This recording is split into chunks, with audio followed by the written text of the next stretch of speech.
And what she was saying was, rough translation would be, even though you know everything in the universe, I'm going to tell you one more thing.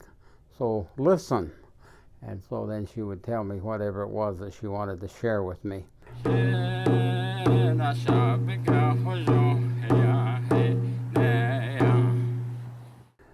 Among our people, the Diné, we are always taught, to listen. If you want to learn something, listen. Ethan is what they say.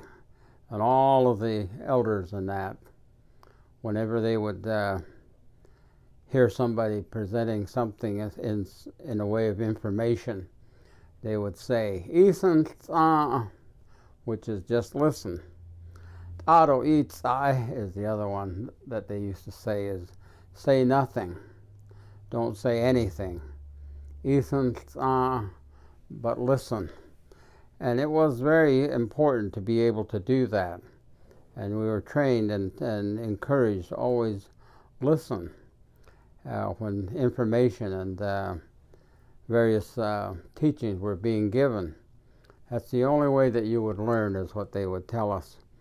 And I remember my mother, when she was teaching us, one of the things that I always remember was kind of comical that she would say, Yaba nakahiniad, di ben sahne, Ethan. And what she was saying was, rough translation would be, even though you know everything in the universe, I'm going to tell you one more thing. So listen. And so then she would tell me whatever it was that she wanted to share with me. But it was always that the elder people, the grandparents and that, would always say, in other words, listen to this. And when we were sitting in the sweat lodge sometime with the old Che and grandparents and that, grandfathers, they would always it'd be quiet. It would be quiet inside, It's dark and hot, and you're sitting there in the sweat lodge.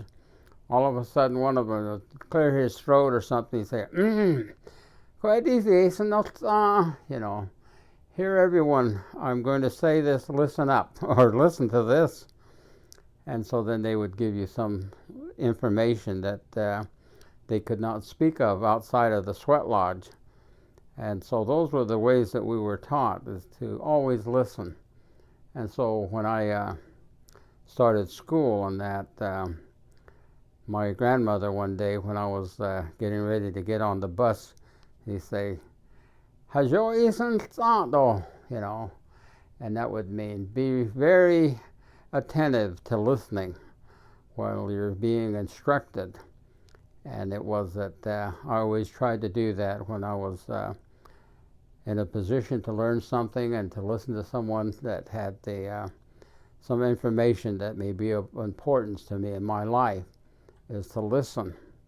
And I believe that our people did that because that was the only way to actually acquire information and learn things, is by listening to those who already knew and had experienced these things. We didn't have textbooks because the traditional teachings of our people have never really been put down in any kind of written form. But those are the things that we are told.